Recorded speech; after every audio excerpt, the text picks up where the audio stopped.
Le vendredi soir à Paris avait cette énergie électrique particulière qui faisait oublier une semaine épuisante de dossiers et d'audiences. Camille Dubois ajusta sa robe noire ajustée et sourit à ses amis installés autour de la table du perchoir, ce bar branché du Marais où la vue sur les toits de Paris rivalisait avec les cocktails créatifs. À 28 ans, fraîchement promue au poste de procureur affecté aux crimes économiques du parquet de Paris, elle méritait bien cette soirée de détente. Les cheveux châtains ondulés tombant sur ses épaules, les yeux verts pétillants dans la lumière tamisée, elle rayonnait d'une beauté naturelle qu'elle ne prenait jamais le temps de remarquer. « Encore une semaine de folie !» soupira Sophie, son amie avocate pénaliste, en levant son verre de Sancerre. « Mais au moins, on a survécu. » « Survécu est un grand mot, » rit Émilie, magistrate au tribunal correctionnel, ses boucles rousses dansant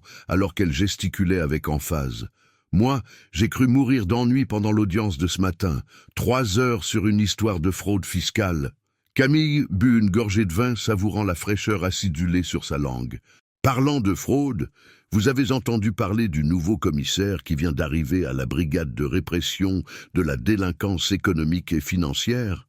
Les yeux de Sophie s'illuminèrent instantanément. « Moreau, c'est ça? Celui qui vient de Lyon ?»« Exactement, » confirma Camille, sentant déjà ses joues chauffer légèrement, peut-être à cause du vin. « Je l'ai aperçu de loin au tribunal la semaine dernière, grand, genre vraiment imposant. Les épaules larges dans ce costume sombre impeccable.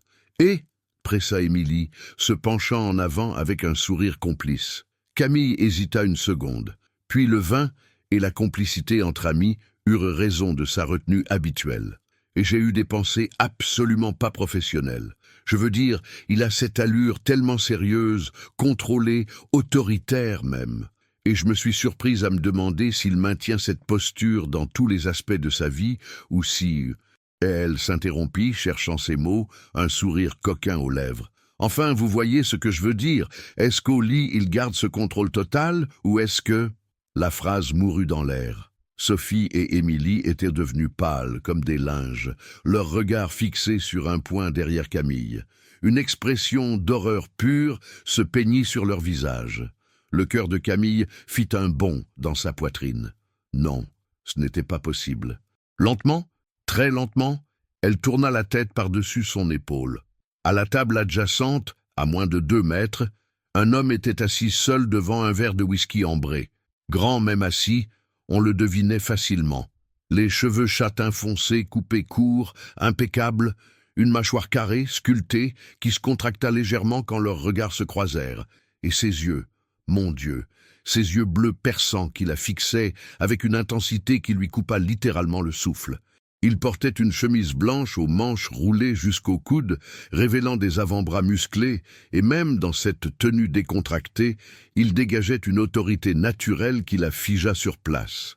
L'expression sur son visage était indéchiffrable, ni en colère, ni embarrassé, juste attentif, comme s'il l'avait écouté avec la même concentration qu'il mettait probablement à analyser des preuves dans une enquête. Un sourire minuscule, à peine perceptible, étira un coin de ses lèvres. Le silence à leur table était assourdissant. Camille sentit une vague de chaleur monter de son cou jusqu'à la racine de ses cheveux. Ses mains devinrent moites, son cœur battait si fort qu'elle était certaine qu'il pouvait l'entendre.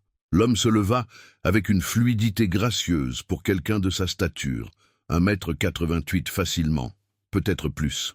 Il s'approcha de leur table avec des pas mesurés, délibérés, et Camille eut l'impression que tout le bar s'était tu pour observer la scène.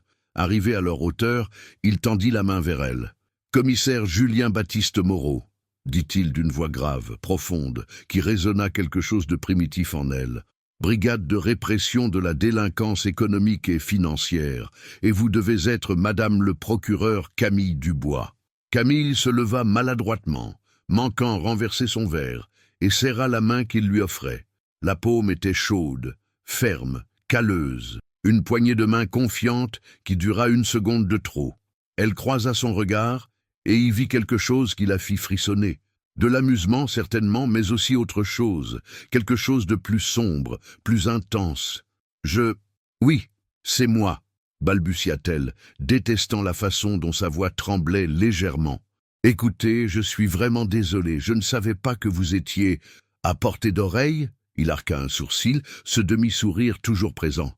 Visiblement pas, mais c'est bon à savoir que je fais impression.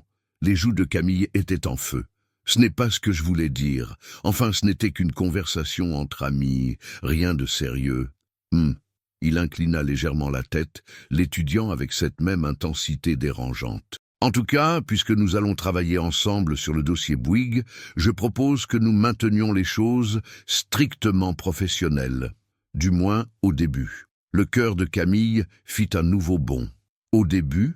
Pour répondre à votre question, dit-il, se penchant légèrement vers elle, assez près pour qu'elle sente une vague de parfum masculin, boisé, épicé, enivrant. Il faudra me connaître mieux pour découvrir quel genre de contrôle je préfère exercer.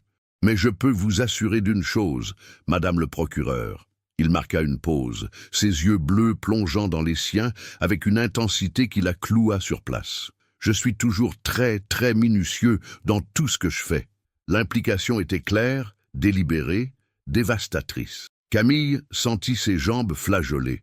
Avant qu'elle puisse répondre, si tant est qu'elle puisse former une phrase cohérente, il recula d'un pas et sortit une carte de visite de sa poche. Réunion lundi matin, 9 heures précises, à la brigade. Nous avons beaucoup de travail sur le dossier Bouygues.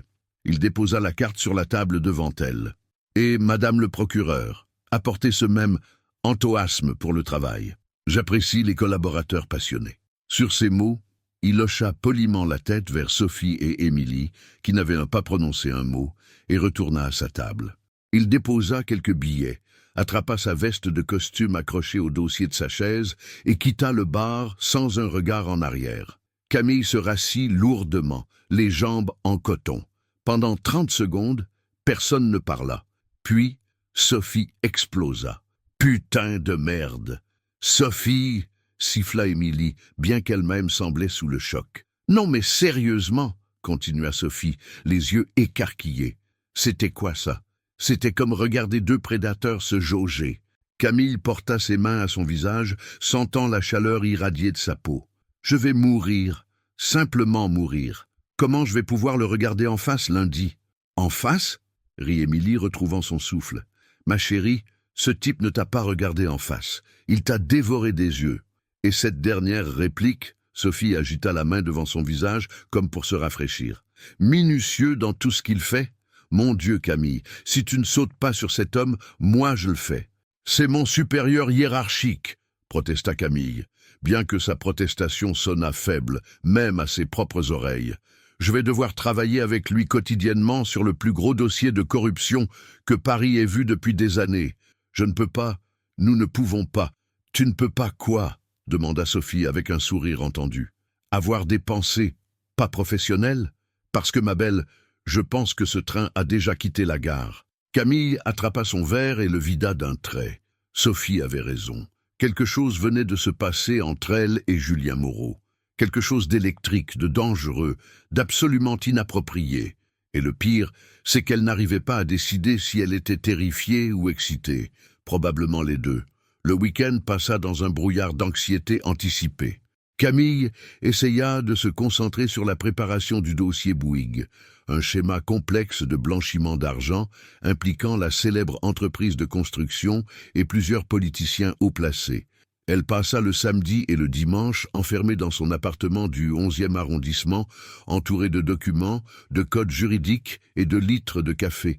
Mais son esprit revenait sans cesse à ses yeux bleus perçants, à cette voix grave qui avait fait vibrer quelque chose de profond en elle, à la façon dont il s'était penché vers elle, créant une bulle d'intimité au milieu d'un bar bondé. « Je suis toujours très, très minutieux dans tout ce que je fais. » Camille frissonna pour la 100e fois.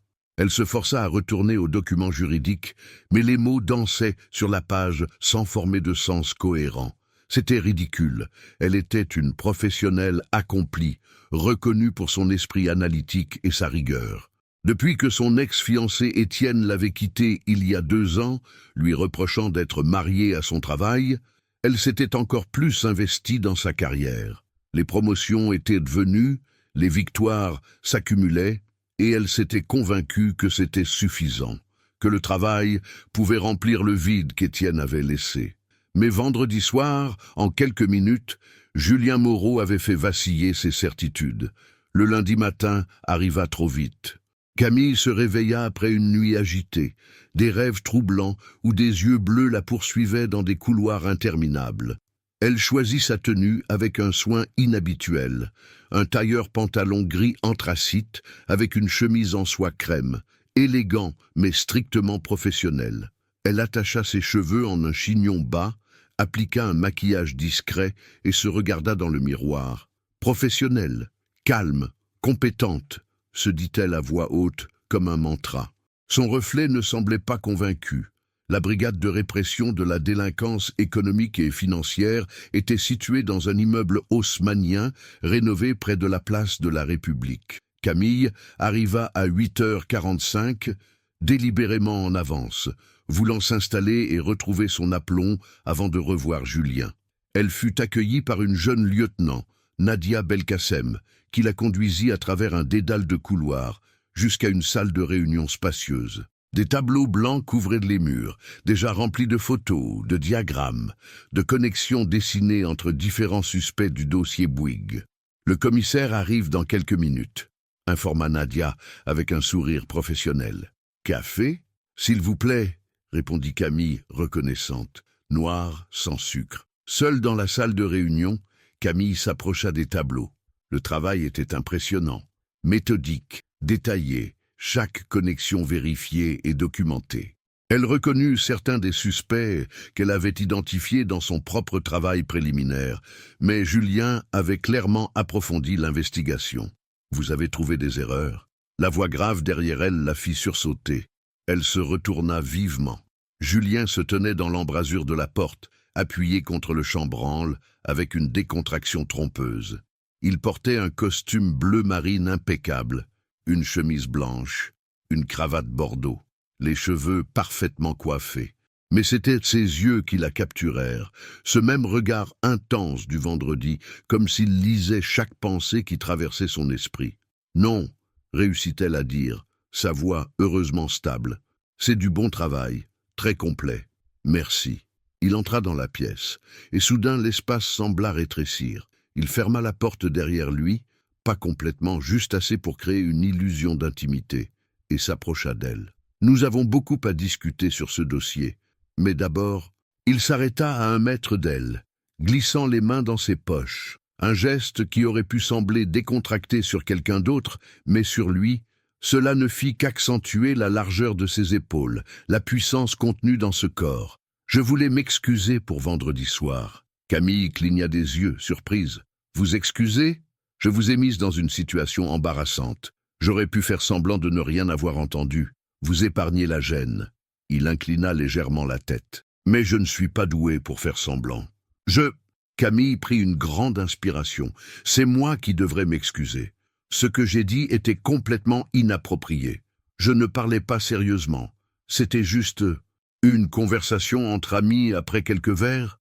Il sourit, et bon sang, ce sourire transformait complètement son visage, adoucissant les lignes sévères. Je comprends. Et pour être honnête, j'étais flatté. Les joues de Camille s'embrasèrent de nouveau. Écoutez, commissaire, Julien, l'interrompit-il doucement. Quand nous sommes seuls, vous pouvez m'appeler Julien. Julien, répéta-t-elle, le prénom se sentant étrangement intime sur sa langue. Je pense qu'il vaut mieux que nous oubliions complètement cet incident et nous concentrions sur le travail. Ce dossier est trop important pour... Je suis d'accord, dit-il, mais quelque chose dans son regard contredisait ses paroles. Strictement professionnel, comme je l'ai dit vendredi. Bien. Elle hocha la tête, soulagée et étrangement déçue à la fois. Alors parlons de Bouygues. Ils travaillèrent pendant 3 heures sans interruption. Nadia et 2 autres enquêteurs les rejoignirent, apportant de nouvelles preuves, discutant de stratégies d'interrogatoire. Camille devait admettre, malgré elle, que Julien était impressionnant. Il connaissait chaque détail du dossier, anticipait les objections, trouvait les failles avant même qu'elles ne deviennent problématiques. Mais il était aussi impitoyablement critique de son travail à elle. « Cet acte d'inculpation est faible », déclara-t-il, tapotant le document qu'elle avait préparé. N'importe quel avocat compétent le démolira en audience préliminaire. Camille sentit son dos se raidir. Faible, j'ai passé 2 semaines à construire ce dossier. Chaque charge est solidement documentée. Documentée, oui, mais pas bulletproof. Il se pencha en avant, ses yeux bleus perçants fixés sur les siens. Vous avez basé l'accusation principale sur des témoignages de 3 employés mécontents. Leurs motivations seront attaquées. Nous avons besoin de preuves matérielles plus solides. J'ai les relevés bancaires, qui montrent des transferts suspects, certes, mais pas de lien direct avec les décideurs de Bouygues. Il poussa une pile de documents vers elle. Regardez ça. J'ai retracé la chaîne de commandement. Si nous pouvons prouver que ces ordres venaient directement du PDG... Camille étudia les documents, son irritation se transformant progressivement en respect réticent. Il avait raison, comme il avait raison sur plusieurs autres points qu'il souleva durant cette réunion marathon. Quand finalement l'équipe se dispersa pour le déjeuner, Camille resta en arrière, relisant ses notes avec un sentiment d'inadéquation qu'elle détestait. « Vous boudez ?» Elle leva les yeux. Julien était resté lui aussi, appuyé contre le tableau blanc, les bras croisés sur sa large poitrine. « Je ne boude pas », répliqua-t-elle sèchement. « J'assimile vos critiques constructives. Mes critiques vous ont vexé. Ce n'était pas une question. » Camille serra la mâchoire. « Je n'aime pas me faire dire que mon travail est médiocre. Je n'ai jamais dit médiocre. » Il s'approcha, s'asseyant sur le bord de la table devant elle. « J'ai dit qu'il y avait des failles. Nuance. Une nuance que vous prenez beaucoup de plaisir à pointer, parce que je veux que ce dossier soit béton. » Sa voix se fit plus douce. « Camille, vous êtes brillante. Votre analyse juridique est impeccable. Mais vous êtes nouvelle dans les crimes économiques. Ces affaires sont différentes, plus complexes, plus techniques. Il faut du temps pour s'adapter. » Elle le regarda, surprise par le compliment inattendu. « Vous pensez vraiment que je suis brillante ?» Un coin de sa bouche se releva. « Je ne dis jamais rien que je ne pense pas. » Leurs regards se verrouillèrent. L'air dans la pièce devint soudainement épais, chargé d'une tension qui n'avait rien de professionnel.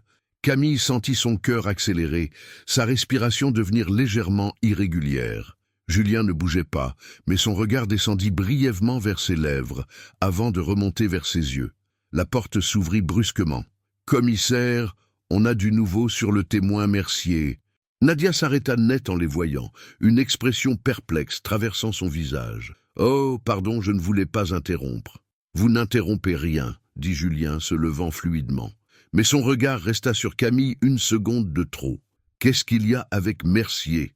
Tandis que Nadia expliquait le nouveau développement, Camille rassembla ses affaires avec des mains légèrement tremblantes. Qu'est-ce qui venait de se passer ?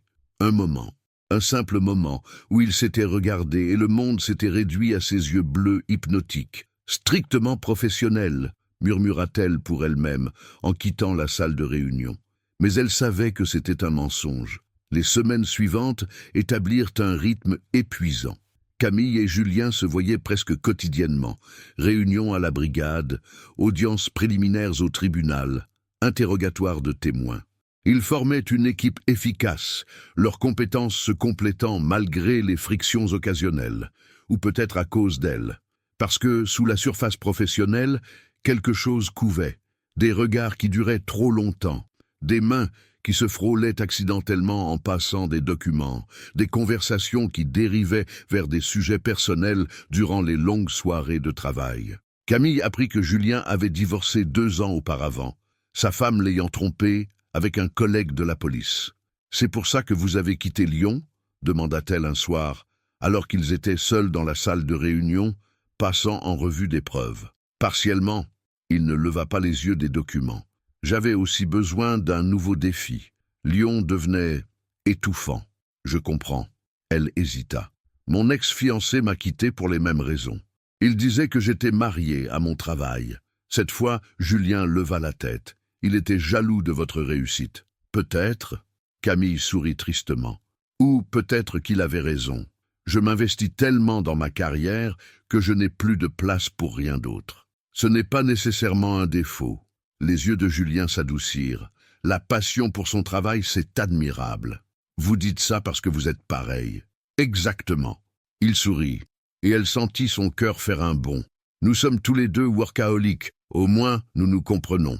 Ce « nous » résonna étrangement dans la pièce. Le tournant arriva avec le voyage à Lyon. Un délateur clé dans l'affaire Bouygues, un ancien directeur financier nommé Philippe Mercier, acceptait de témoigner mais refusait de se déplacer à Paris. Il devait aller à lui. 3 jours, annonça Julien lors d'une réunion. Mercier veut plusieurs sessions avant de signer sa déposition officielle. Camille et moi partirons mercredi. Le cœur de Camille fit un bond. 3 jours, à Lyon, seul. Je viens aussi, déclara Nadia rapidement. Non. La voix de Julien était ferme. J'ai besoin de vous ici pour suivre la piste du Liechtenstein. C'est moi et madame le procureur. Les yeux de Nadia se plissèrent légèrement, mais elle hocha la tête. Le trajet en TGV dura 2 heures. Camille passa la majorité du temps à étudier le dossier Mercier, très consciente de Julien assis en face d'elle, son ordinateur portable ouvert, ses longs doigts tapant occasionnellement sur le clavier. Il avait enlevé sa veste de costume, retroussé ses manches, et Camille se surprit plus d'une fois à observer les muscles de ses avant-bras se contracter à chaque mouvement. « Vous me dévisagez », dit-il soudainement, sans lever les yeux de son écran. Camille sentit ses joues chauffer. « Je ne dévisage pas, je réfléchis. » Son regard bleu se leva, la capturant. « À quoi ?»« À l'affaire. Menteuse. » Mais il souriait. Ils arrivèrent à Lyon en fin d'après-midi. L'hôtel que Julien avait réservé était un établissement boutique près de la presqu'île, élégant mais discret.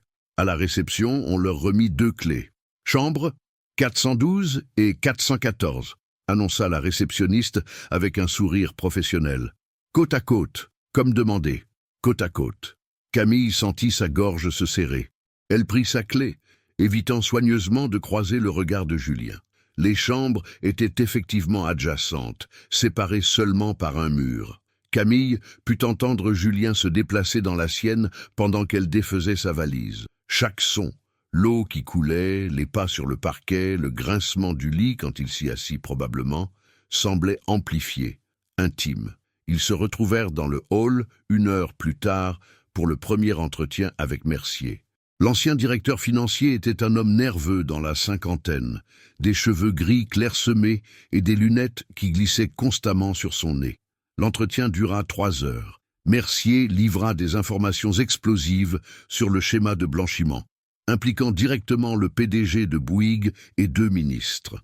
Camille prenait des notes frénétiquement, posant des questions précises pour s'assurer que chaque élément serait admissible devant un tribunal. Quand ils sortirent enfin du bureau discret où s'était tenu l'entretien, il était presque 22 heures. « J'ai besoin d'un verre », soupira Camille, massant ses tempes douloureuses. « Je connais un endroit », dit Julien. Il l'emmena dans un petit bistrot du vieux Lyon, aux tables en bois usées et aux murs de pierre. Ils s'installèrent dans un coin tranquille, commandèrent une bouteille de Côte du Rhône et, pour la première fois, se détendirent vraiment, en présence l'un de l'autre. « Vous avez été impressionnante aujourd'hui, » dit Julien en levant son verre. « La façon dont vous avez coincé Mercier sur les dates des transferts, brillant. J'apprends de votre perfectionnisme maniaque, » répliqua-t-elle avec un sourire taquin. « Maniaque ?» Il arqua un sourcil. « Je préfère minutieux. Comme vous l'avez si délicatement fait remarquer ce fameux soir. » Leurs regards se croisèrent, et soudain, l'atmosphère changea. Le souvenir du perchoir pendait entre eux comme une promesse non tenue. « J'y pense souvent, vous savez, » dit Julien doucement, faisant tourner le vin dans son verre. « À ce soir-là. » Le cœur de Camille s'emballa. « Moi aussi. Vous vous êtes déjà demandé ?» Il s'interrompit, semblant chercher ses mots, ce qui était inhabituel pour quelqu'un d'habituellement si articulé. Ce qui se serait passé si nous nous étions rencontrés différemment. Pas comme collègues, mais comme 2 personnes normales dans un bar, termina-t-elle. Oui, tout le temps. Le silence qui suivit était chargé d'électricité. Julien se pencha légèrement en avant, son regard intense fixé sur elle. « Qu'est-ce qu'on fait de ça, Camille ? De quoi ? De cette chose entre nous, cette tension qui nous rend fous tous les deux. » Elle déglutit difficilement. « On l'ignore, on est professionnel, on finit ce dossier, et quoi ? On fait semblant qu'il ne se passe rien ?» Sa voix était basse, rugueuse, « parce que ça ne marche pas pour moi. Chaque fois que je vous regarde, chaque fois que vous mordez votre lèvre inférieure quand vous réfléchissez, chaque fois que vous me défiez avec ce feu dans les yeux, je perds un peu plus le contrôle. Le souffle de Camille se bloqua. Julien, je sais que c'est inapproprié. Je sais que je suis techniquement votre supérieur. Je sais tous les arguments rationnels. Et il but une grande gorgée de vin. Mais rien de ce que je ressens pour vous n'est rationnel. Camille sentit ses défenses commencer à craquer. Moi non plus, admit-elle dans un murmure. Mais j'ai peur. De quoi? De tout foirer. L'affaire, ma carrière, de me perdre dans quelque chose d'intense et de me retrouver brisé quand ça se terminera mal. Julien tendit la main par-dessus la table, ses doigts frôlant légèrement les siens. Ce simple contact envoya une onde de chaleur à travers tout son corps. Et si ça ne se terminait pas mal? Elle voulait croire. Dieu sait qu'elle voulait croire. Mais la peur était plus forte. Je ne peux pas. D'accord. Il retira sa main, mais son regard ne la quitta pas. Je ne te pousserai pas, mais je voulais que tu saches que ce n'est pas que dans ta tête. Le reste du dîner se passa dans un silence étrangement confortable. Quelque chose avait changé avec cet aveu.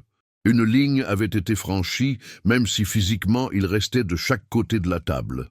De retour à l'hôtel, ils s'arrêtèrent entre les deux portes de leur chambre. L'éclairage tamisé du couloir créait une intimité troublante. « Bonne nuit, Camille », dit Julien, sa voix grave faisant vibrer quelque chose en elle. « Bonne nuit ». Elle entra dans sa chambre, ferma la porte et s'appuya contre le bois, le cœur battant la chamade. De l'autre côté du mur, elle entendit Julien bouger, probablement en train de se déshabiller, de se préparer pour dormir. Cette nuit-là, Camille ne dormit presque pas, trop consciente de sa présence si proche, trop consciente de ce qui avait été dit, trop consciente du désir qui la dévorait de l'intérieur. Le deuxième jour à Lyon fut une torture. Mercier leur livra encore plus d'informations, mais Camille avait du mal à se concentrer. Chaque fois que Julien parlait, elle se surprenait à observer sa bouche. Chaque fois qu'il se penchait vers elle pour lui montrer un document, elle inhalait son parfum comme une drogue. L'après-midi, entre deux rendez-vous, ils marchèrent le long de la Saône. Le soleil d'octobre était doux, doré, et Lyon était magnifique dans cette lumière. « Vous aimez cette ville ?»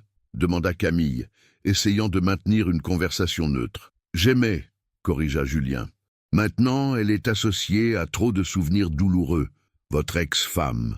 Entre autres. » Il s'arrêta, se tournant vers elle. « Vous savez ce que j'ai appris de ce mariage raté ? » ?»« Quoi ? » ?»« Qu'on ne peut pas construire quelque chose de solide sur des mensonges et des demi-vérités.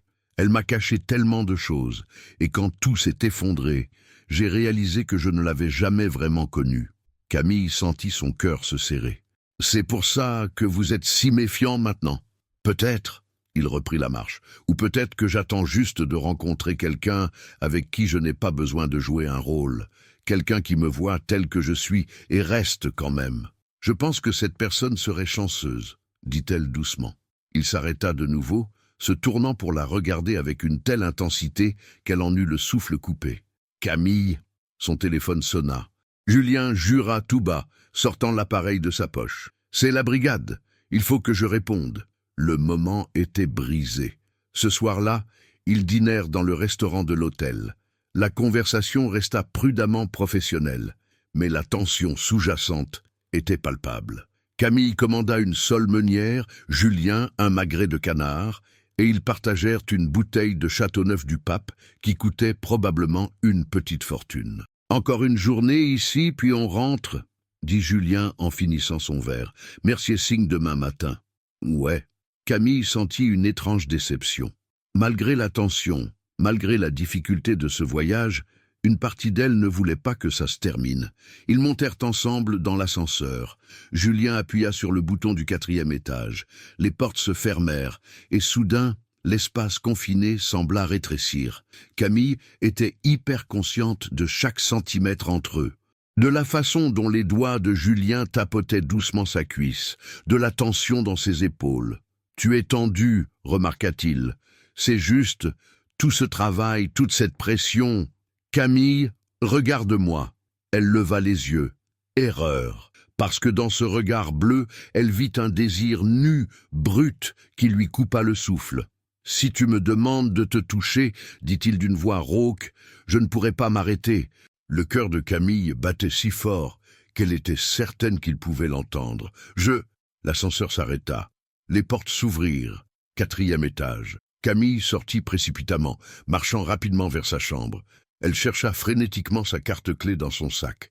Derrière elle, elle entendit les pas mesurés de Julien se rapprocher. « Camille !» Elle se retourna. Il était là, à 1 mètre d'elle, les mains dans les poches, tous les muscles de son corps tendus, comme s'il se retenait de se jeter sur elle. « Dis-moi de partir, » murmura-t-il. « Dis-moi d'aller dans ma chambre et de t'oublier. » Elle ouvrit la bouche. Les mots ne vinrent pas, parce que ce n'était pas ce qu'elle voulait. Ce n'était plus ce qu'elle voulait depuis longtemps. « Je ne peux pas, » dit-elle finalement. Quelque chose changea dans son regard. En 2 enjambées, il était devant elle. Une main se glissa dans ses cheveux, l'autre se posa sur sa taille, et il captura sa bouche dans un baiser qui fit exploser toutes ses défenses. Ce n'était pas doux, ce n'était pas hésitant, c'était affamé, désespéré, des semaines de tension libérées en un instant. Camille gémit contre ses lèvres, ses mains agrippant les revers de sa veste, le tirant plus près. La langue de Julien demanda l'entrée et elle l'accueillit avidement, leur bouche s'explorant avec une urgence qui la fit trembler. Il la poussa doucement contre sa porte, son corps pressant contre le sien, et Camille sentit chaque centimètre de lui. La solidité de son torse, la chaleur de sa peau à travers les vêtements, la preuve évidente de son désir contre son ventre. « Putain !» grogna-t-il contre sa bouche, ses lèvres traçant une ligne de feu le long de sa mâchoire, jusqu'à son oreille. « Tu me rends fou, toi aussi !» halta-t-elle, ses mains remontant dans ses cheveux, les ébouriffant complètement. Il mordilla le lobe de son oreille, envoyant des frissons le long de sa colonne vertébrale. Ses mains parcoururent son corps, respectueuses mais possessives, comme s'il la mémorisait par le toucher. « Ta chambre ou la mienne ?» murmura-t-il contre son cou. Le peu de raison qui restait à Camille choisit ce moment pour refaire surface. « Julien, attends !» Il s'écarta immédiatement, la relâchant, ses mains levées. « Merde, pardon, Non, ce n'est pas ça !» Elle posa une main sur sa poitrine, sentant son cœur battre aussi vite que le sien. « Je veux ça, Dieu sait que je veux ça. Mais si on franchit cette ligne, il n'y aura pas de retour en arrière, » compléta-t-il, comprenant. « Exactement. » Julien passa une main dans ses cheveux déjà décoiffés, puis saisit doucement son visage entre ses paumes. « Alors, laisse-moi être très clair sur une chose. Ce n'est pas juste du sexe pour moi, Camille. Ce n'est pas juste de l'attirance physique. Je ressens quelque chose pour toi, quelque chose de réel, d'effrayant, de compliqué. Et si on fait ça, je veux tout. Pas une aventure, pas un secret qu'on cache au bureau.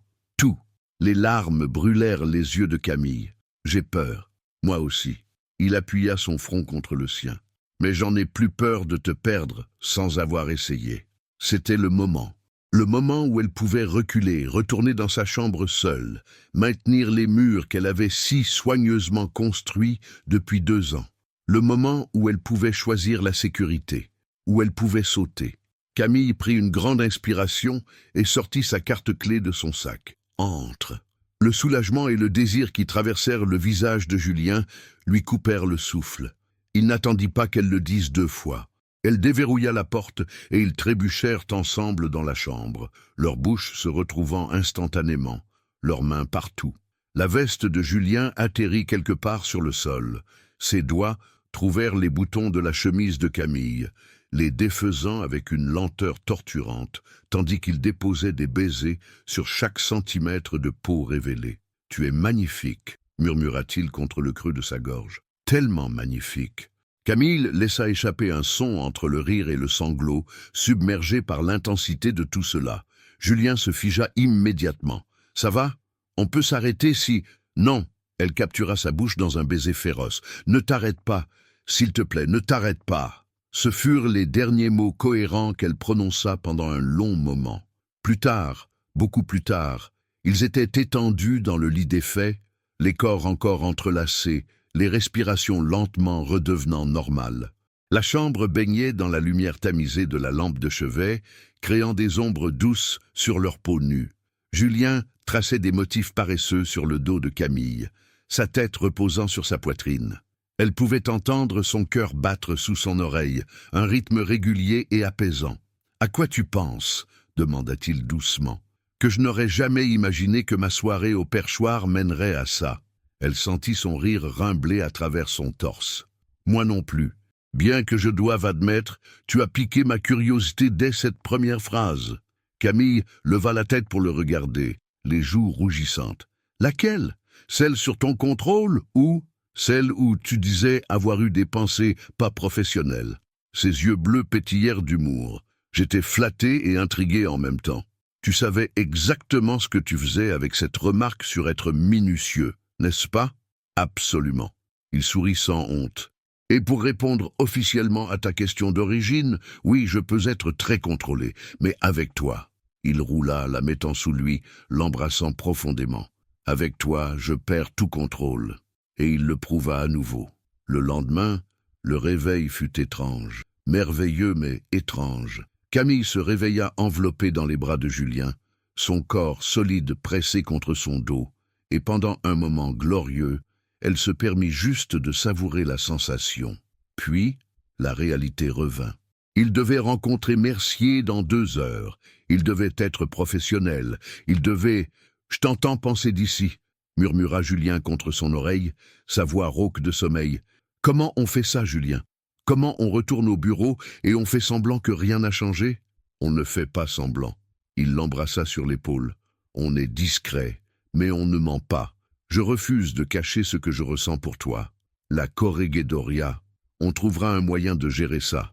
Il la fit se retourner pour lui faire face. « Camille, écoute-moi, je n'ai pas de regrets. Toi ?»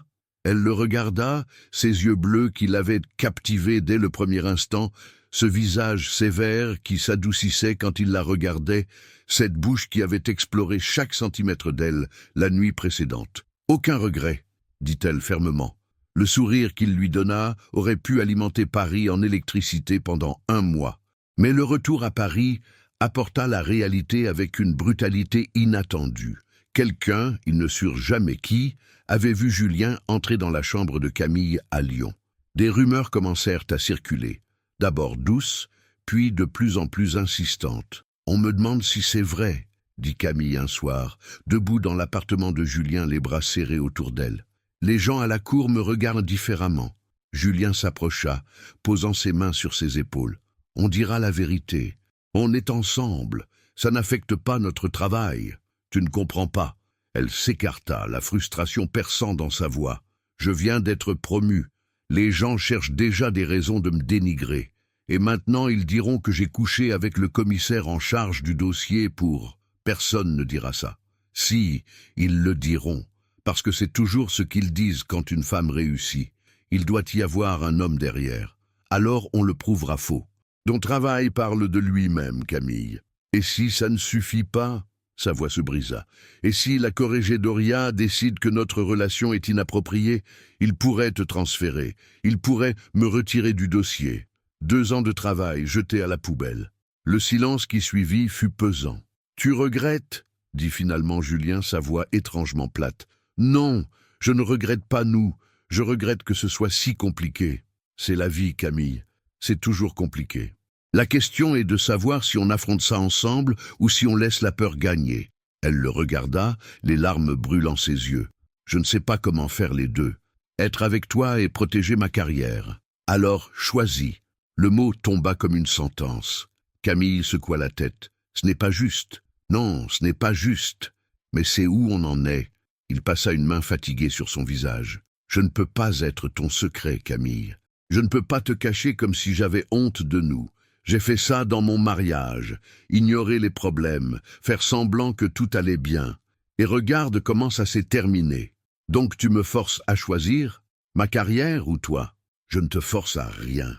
Mais je refuse de vivre dans l'ombre. Soit on est ensemble pour de vrai, on assume devant tout le monde, on affronte les conséquences ensemble. Soit on ne l'est pas. Les larmes coulèrent librement maintenant. Je ne peux pas. Quelque chose se brisa dans son regard. D'accord. Julien? Non, c'est bon. Je comprends. Sa voix était contrôlée, professionnelle, la même voix qu'il utilisait lors des réunions. Ta carrière est importante. Je ne te blâme pas. Ne fais pas ça. Ne t'éloigne pas de moi. Tu viens de faire un choix, Camille. Je le respecte. Il se dirigea vers la porte, l'ouvrant. Je vais demander un transfert. Il vaut mieux qu'on ne travaille plus ensemble. Quoi? Non, c'est mieux ainsi. Pour nous deux. Il ne la regardait pas. Tu devrais partir. Camille voulait protester, voulait le secouer, voulait hurler que ce n'était pas ce qu'elle voulait. Mais les mots restèrent coincés dans sa gorge, parce qu'au fond, il avait raison. Elle avait fait un choix, et ce choix n'était pas lui. Elle sortit de l'appartement, les larmes l'aveuglant, et ne se retourna pas. Les 2 mois qui suivirent furent un enfer. Julien demanda et obtint un transfert à la brigade des stupéfiants. Le dossier Bouygues fut confié à un autre commissaire, un homme compétent mais sans la brillance de Julien. Camille se jeta dans le travail avec une intensité frénétique. Elle était au tribunal chaque jour, préparait les audiences jusqu'à tard dans la nuit, prenait tous les dossiers difficiles qu'on lui proposait. Ses supérieurs étaient impressionnés. Ses collègues la félicitaient, mais elle était misérable. « Tu ne dors plus », observa Sophie un soir assise dans l'appartement de Camille, entourée de dossiers. « Tu ne manges plus.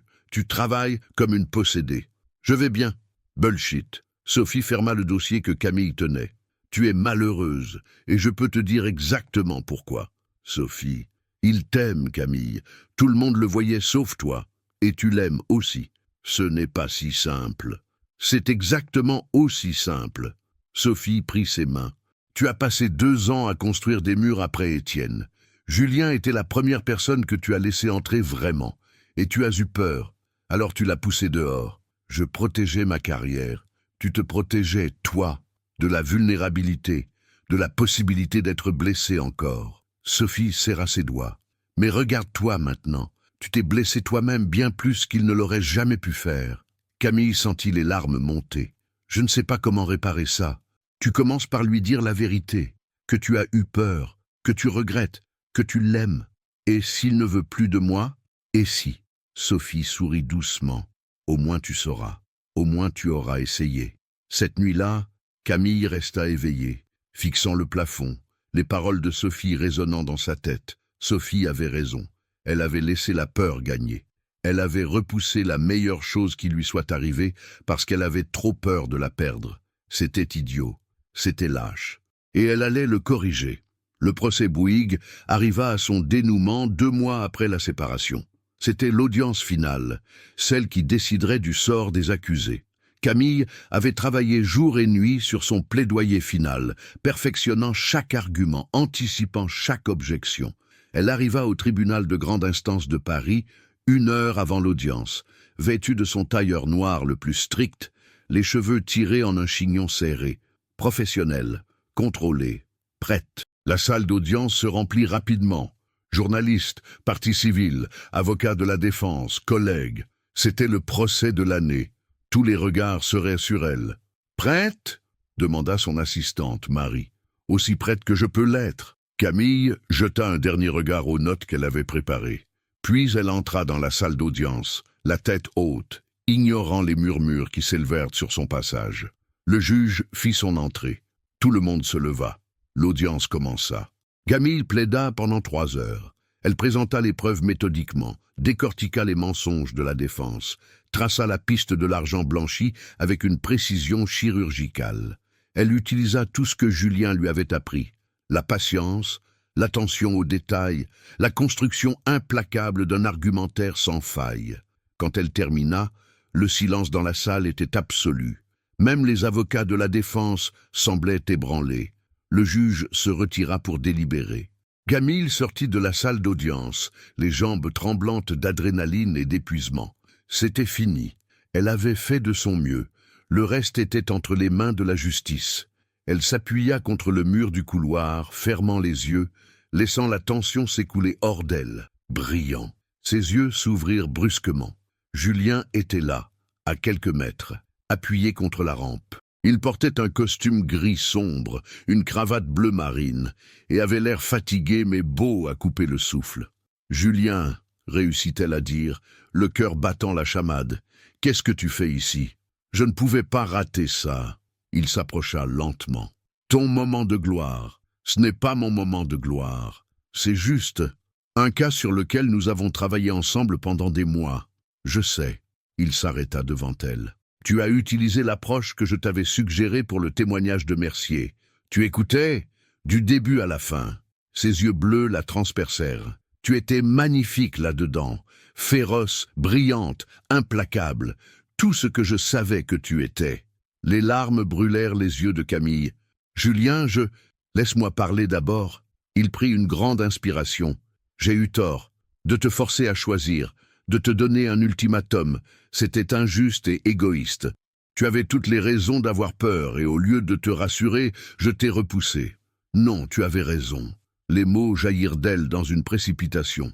J'ai eu peur. J'ai laissé mes anciens traumatismes dicter mes décisions. Étienne m'avait fait croire que je devais choisir entre ma carrière et l'amour, et j'ai appliqué cette même logique défaillante à nous. Mais tu n'es pas Étienne. Non, je ne le suis pas. Et ces 2 derniers mois ont été les pires de ma vie. Sa voix se brisa. J'ai tout ce que je voulais professionnellement. Le dossier réussi, les félicitations, la reconnaissance, mais je suis misérable, parce que tout ce que je veux vraiment, c'est toi. Julien ferma les yeux brièvement, comme si ces mots lui faisaient physiquement mal.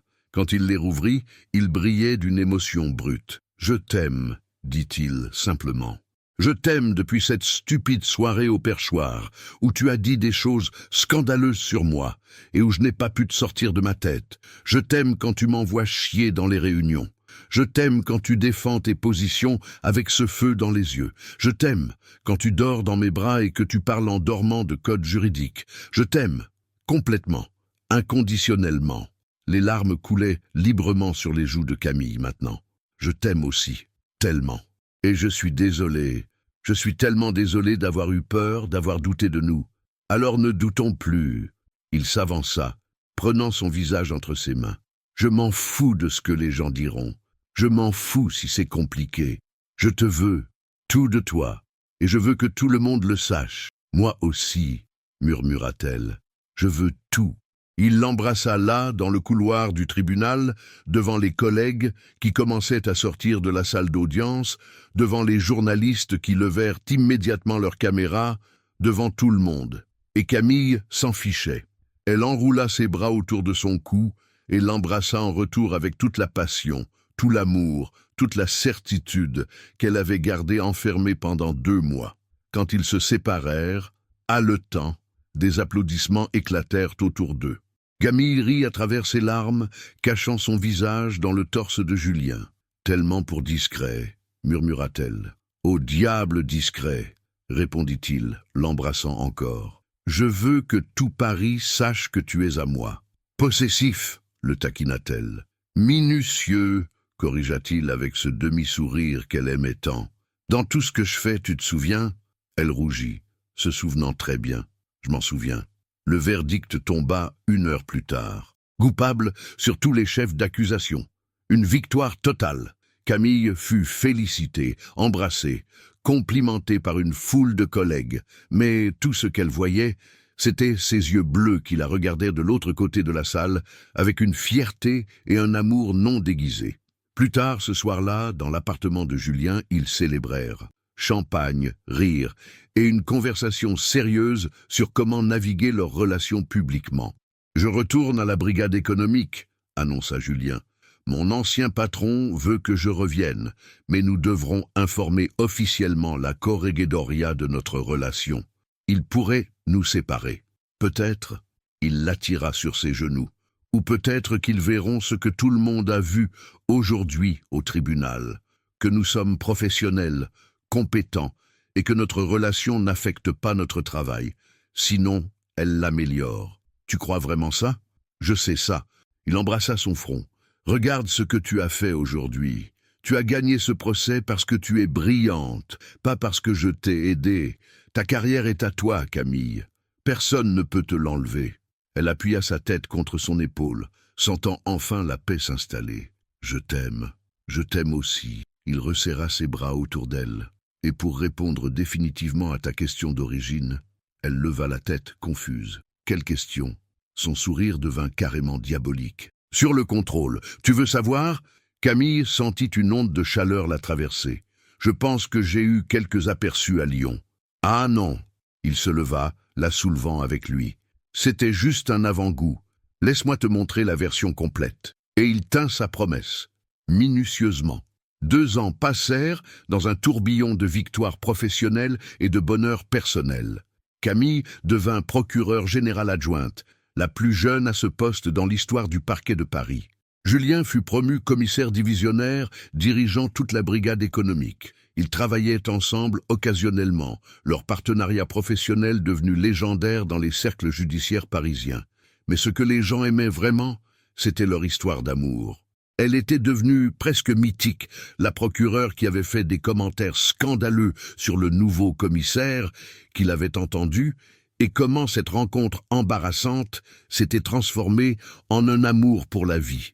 Le mariage eut lieu par un samedi ensoleillé de juin.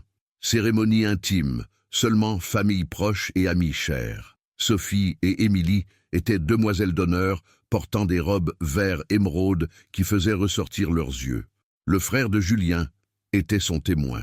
Camille portait une robe simple en dentelle ivoire, ses cheveux lâchés en boucles naturelles, un bouquet de pivoine blanche dans les mains. Quand elle descendit l'allée au bras de son père, ses yeux ne quittèrent jamais Julien. Il était magnifique, dans son costume bleu marine, ses yeux brillants d'émotion non dissimulée. Quand elle le rejoignit à l'hôtel, il prit ses mains, et elle vit qu'il tremblait légèrement. « Tu es la plus belle chose que j'ai jamais vue », murmura-t-il. Les vœux furent échangés à travers des larmes et des rires. Julien promit de toujours la défier, de toujours la soutenir, de toujours l'aimer même quand elle était impossible. Camille promit de ne jamais arrêter de le faire rire, de toujours croire en lui, de toujours choisir l'amour plutôt que la peur. « Vous pouvez embrasser la mariée », annonça finalement le prêtre. Julien ne se fit pas prier.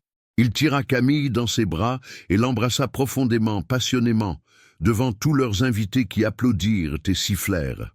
À la réception, tenue au perchoir, naturellement, les toasts furent nombreux et hilarants. Sophie raconta l'histoire de cette fameuse soirée, embellissant les détails pour l'effet dramatique, faisant rire tout le monde. « Donc pour récapituler, dit-elle en levant sa coupe de champagne, Camille a fait des commentaires extrêmement inappropriés sur le contrôle sexuel potentiel de Julien. Il les a entendus et au lieu de faire comme toute personne normale et de prétendre qu'il n'avait rien entendu, il a décidé de l'aborder et de flirter ouvertement. « Je ne flirtais pas », protesta Julien. « J'étais professionnel. Tu lui as dit qu'elle découvrirait quel genre de contrôle tu préférais si elle te connaissait mieux, » cria Émilie. « C'est du flirt. » Tout le monde rit, y compris Camille, qui cachait son visage rouge dans l'épaule de Julien. « En tout cas, » continua Sophie devenant plus sérieuse, « ce qui a commencé comme le moment le plus embarrassant de la vie de Camille s'est transformé en la plus belle histoire d'amour que j'ai jamais vue. Alors levons nos verres à Camille et Julien, aux moments embarrassants qui mènent à l'amour éternel, et à la preuve que parfois dire exactement ce que vous pensez d'un homme, même si c'est complètement inapproprié, peut vous mener tout droit à l'autel avec lui. » Les applaudissements et les rires emplirent la salle. Plus tard, alors qu'ils dansaient leur première danse comme mari et femme sur La vie en rose, Julien murmura à l'oreille de Camille « Tu sais ce que je pensais la première fois que je t'ai vue au perchoir? Que j'étais une folle qui parlait trop fort?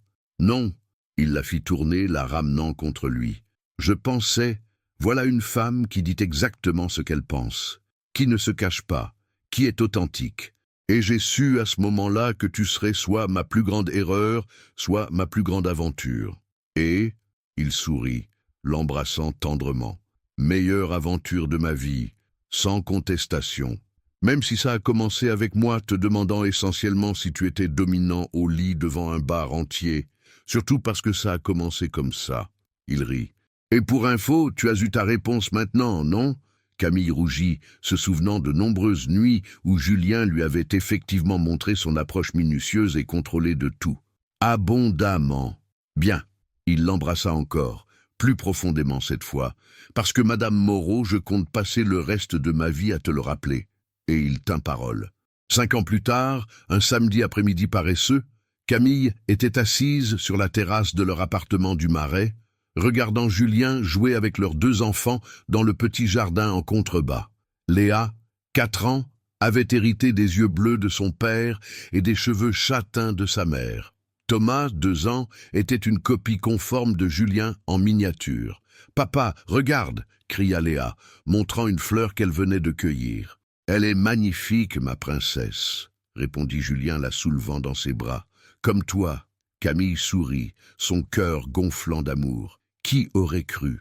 Qui aurait imaginé que cette soirée embarrassante au perchoir mènerait à tout ceci? « À quoi tu penses ?» demanda Sophie, assise à côté d'elle avec son propre enfant endormi dans les bras. « Ah, comment la vie est étrange !» Camille but une gorgée de citronnade. « Je veux dire, j'ai littéralement demandé à haute voix si mon futur mari était un homme de contrôle au lit. Il l'a entendu, et maintenant nous sommes mariés avec 2 enfants. » Sophie rit doucement. « Le destin a un sens de l'humour tordu. Ou peut-être, dit Julien, apparaissant soudainement avec Thomas sur ses épaules et Léa tenant sa main. C'étaient juste 2 personnes destinées à se rencontrer, trouvant enfin leur chemin l'une vers l'autre, même si ce chemin a commencé par le moment le plus embarrassant, imaginable. Il s'assit à côté de Camille, passant un bras autour de ses épaules. Léa grimpa sur les genoux de sa mère, Thomas resta perché sur les épaules de son père, comme un petit roi. « Tu regrettes quelque chose ?» demanda Camille doucement. Julien la regarda avec ses yeux bleus qui, même après toutes ces années, faisaient encore battre son cœur plus vite. « Pas une seule seconde. Même la partie où je t'ai essentiellement demandé publiquement si tu aimais être dominant ?»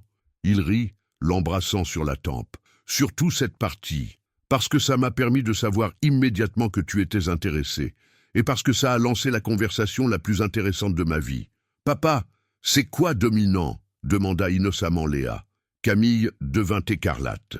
Sophie explosa de rire. Julien eut un sourire énorme. « C'est quelque chose que papa t'expliquera quand tu auras 30 ans, dit Camille rapidement. En attendant, qui veut de la limonade? Moi, crièrent les 2 enfants. Alors que la soirée progressait, entourée de famille et d'amis, Camille réalisa que toutes les peurs qu'elle avait eues sur sa carrière, sur la vulnérabilité, sur ouvrir son cœur, avaient été insignifiantes comparées à ce qu'elle avait gagné. L'amour, une famille, un partenaire qui la défiait, la soutenait et l'aimait férocement. Tout ça parce qu'elle avait dit exactement ce qu'elle pensait une nuit au perchoir, et parce qu'un certain commissaire avait eu l'audace de l'écouter. Parfois, les meilleures histoires commencent par les pires moments, et parfois, dire la vérité, même embarrassante, mène exactement où vous êtes censé être, dans les bras de quelqu'un qui vous aime pour exactement qui vous êtes. Commentaires inappropriés et tout. Et ainsi se termine notre histoire. Si vous avez aimé, abonnez-vous, laissez un like et partagez avec ceux qui aiment le romance. Et dites-moi dans les commentaires à quelle heure vous avez fini d'écouter cette histoire. J'adore notre interaction ici. Merci pour votre temps. Que Dieu vous bénisse et à bientôt.